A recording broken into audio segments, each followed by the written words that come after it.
Haven Himachal tour package यानी कि all Himachal tour package, इसको ऑल हिमाचल टूर पैकेज भी बोलते हैं। सो हेलो गाइस, कैसे हैं आप सभी। स्वागत है आपका हमारे यूट्यूब चैनल शिमला कैब्स में। और आज हम बात करने जा रहे हैं ऑल हिमाचल टूर पैकेज यानी कि हेवन हिमाचल टूर पैकेज के बारे में कि किस तरह से आपका जो है वो आइटनरी रहता है, किस तरह से आपका प्लान रहता है, कितने दिन का आपका जो है वो पूरे हिमाचल कवर आप कर सकते हैं, किस तरह की गाड़ियां रहती है और किस तरह का जो आपका होटल रहता है, किस तरह के साइट सीन रहते हैं। तो इन सभी बातों के बारे में, इन सभी प्लान के बारे में आज हम इस वीडियो के माध्यम से आपको बताएंगे। तो वीडियो को शुरू करने से पहले जो चैनल पर नए हैं उसको सब्सक्राइब कर दीजिए और बेल आइकन को प्रेस कर दीजिए ताकि जो हमारे आने वाली वीडियोस है उसकी नोटिफिकेशन आपको मिलती रहेगी। तो चलिए स्टार्ट करते हैं, बात करते हैं कि किस तरह का जो आपका ऑल हिमाचल का जो है वो ट्रिप रहेगा।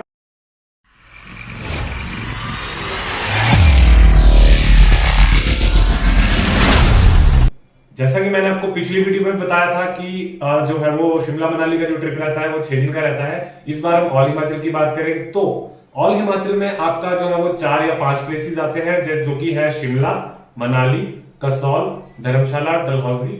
और इसके बाद अगर आप अमृतसर भी करना चाहते हैं तो आप वो भी कर सकते हैं, नहीं तो आप जो आपका जो ड्रॉप रहता है चंडीगढ़ या अमृतसर, पठानकोट या फिर दिल्ली, तो उसके बाद आप डायरेक्ट डलहौजी के बाद आप जो है वो ड्रॉप भी ले सकते हैं।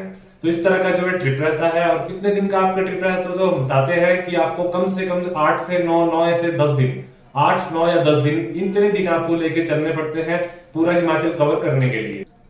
तो आज हम बात करेंगे 9 दिन का जो ट्रिप रहता है वो ऑल हिमाचल का वो किस तरह का रहता है। फर्स्ट डे आपका जो है वो पिकअप है, जो चंडीगढ़ से भी ले सकते हैं आप, दिल्ली से भी, जैसा कि मैं हर वीडियो में बताता हूँ, कहीं से भी आप पिकअप ले सकते हैं। उस दिन आपका खाली रेस्ट होता है, आप ओनली रेस्ट करते हो। इतने लंबे सफर में जब आप आते हो तो आप थक जाते हो, तो उस दिन आपका जो वो रेस्ट रहता है। नेक्स्ट डे आपका वही, जैसा मैंने पिछली वीडियो में बताया था, कुफरी साइट सीन रहता है, जिसमें आप मेरी जो है वो पिछली वीडियो में जाके देख सकते हैं किस तरह का साइट सीन रहता है। इसके बाद थर्ड डे आप निकल जाते हो मनाली के लिए। ऑन द वे के साइट सीन जो है वो आप मेरी पिछली वीडियो में भी देख सकते हैं। नेक्स्ट डे, फोर्थ डे आपका जो मनाली का साइट सीन रहता है, लोकल साइट सीन। पांचवा दिन जो है वो आपका होता है आपका सोलांग वैली, अटल टनल के लिए है। और छठे दिन आप निकल जाते हो धर्मशाला के लिए। तो इसके बाद हम बात करेंगे आज की छठे दिन में धर्मशाला जाते हुए आप क्या क्या देख सकते हो। तो जाते हुए धर्मशाला के जो पीछे जो पालमपुर एक जगह आती है जहां पर आप चाय के काफी सारे बागान देख सकते हो। और इसके अलावा ऑन द वे में ज्यादातर कुछ है नहीं, सिर्फ ओनली पालमपुर में चाय के बागान आप देख सकते हो। जैसे ही धर्मशाला में आप पहुंचते हो वहां पे आप चेकिंग करते हो और उसके बाद आपका ब्रेकफास्ट जो है वो डिनर रहता है। डिनर के बाद आप अगले दिन जो है वो आपका धर्मशाला का साइट सीन रहता है। अब धर्मशाला में क्या क्या घूमने लायक जो है वो चीजें हैं वो मैं आपको बताऊंगा। धर्मशाला में जो घूमने लायक है वो मैक्लोडगंज है, नड्डी विलेज है, क्रिकेट स्टेडियम है, वॉर मेमोरियल है, भागसुनाग वाटरफॉल है। तो ये सारी चीजें आपको है जो धर्मशाला में जो देखने को मिलेगी। और उसी दिन आपका जो है वो हाफ दिन का साइट सीन रहता है धर्मशाला का। एंड उसी दिन आप निकल जाते हैं डलहौजी के लिए, क्योंकि धर्मशाला से डलहौजी की जो है वो डिस्टेंस वो कम से कम 110 किलोमीटर के आसपास है। तो उसी दिन आपको निकलना होता है डलहौजी के लिए। तो 7वें दिन जो है वो आप निकल जाते हो धर्मशाला का साइट सीन करके डलहौजी के लिए। और उस दिन आपका जो है वो रेस्ट रहता है, स्टे रहता है।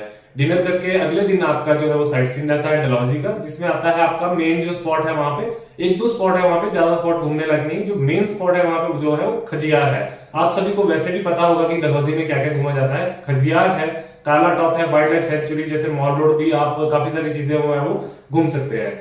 तो खजियार में क्या है, खजियार में काफी खुला जैसा मैदान है जिसमें आप सर्च भी कर सकते हैं। जैसे कि मैंने आपको सामने फोटो दिखाया है, इसमें भी आप देख सकते होंगे इस तरह का जो आपको मैदान है। तो आप यहाँ पे काफी समय तक, जैसे कि 3 से 4 घंटे तक आराम से आप यहाँ पे रेस्ट कर सकते हैं, आप घूम सकते हैं, यहाँ पे फोटोग्राफी कर सकते हैं। इसके अलावा यहाँ पर पैराग्लाइडिंग भी होती है और हॉर्स राइडिंग भी होती है। तो ये तो हो गई 8वें दिन की बात। इसके बाद 9वां दिन आता है। तो 9वें दिन आपको, जैसे मैंने पिछली वीडियो में बताया था कि 9th डे आपका खाली ड्रॉप रहता है। ओनली ड्रॉप इसलिए रहता है क्योंकि इस दिन आपको सिर्फ जर्नी करना होता है। जर्नी इस दिन आपका काफी लंबा रहता है, तो इसलिए आपको ओनली इस टाइम इस जो है 9वें दिन आपको ओनली ड्रॉप किया जाता है।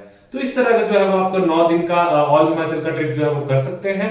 अगर आपको भी हमारे साथ घूमना है, हमारी गाड़ियों में घूमना है, किस तरह के हमारे जो है वो ड्राइवर्स रहते हैं, तो मैं पहले बता देता हूँ, हमारे जो ड्राइवर्स है वो काफी एक्सपीरियंस्ड रहते हैं और काफी सालों का उन्हें एक्सपीरियंस रहता है। काफी अच्छे ड्राइवर्स होते हैं, कोऑपरेटिव ड्राइवर्स होते हैं। और अगर आपको हमारे साथ घूमने के लिए अगर प्लान करना है या फिर हमारे साथ कोई टूर पैकेज का वो करना है, तो आप दिए गए नंबर्स पर कॉल कर सकते हैं और हमसे पूछ सकते हैं कि किस तरह का जो है आपका वो प्राइस रहेगा। तो जल्दी से हमें कांटेक्ट कीजिए, और जो हमें जल्दी से कांटेक्ट करेगा हम उन्हें काफी अच्छा डिस्काउंट भी प्रोवाइड कर रहे हैं। और इसके साथ साथ मैं आपको बताना चाहूंगा, अगर आपको होटल भी अगर हर जगह पे चाहिए या आपको कुछ पता नहीं लग पा रहा है, तो आप हमसे जो है वो फ्री में कंसल्ट कर सकते हैं। इतने कम जो है वो दाम में हम आपको होटल प्रोवाइड करेंगे कि आपको खुद ही समझ नहीं आएगा कि इतने कम में कैसे हो गया होटल। तो जल्दी से हमें कांटेक्ट कीजिए और हमें बताइए कि आपका कहाँ का प्लान बन रहा है। नमस्कार।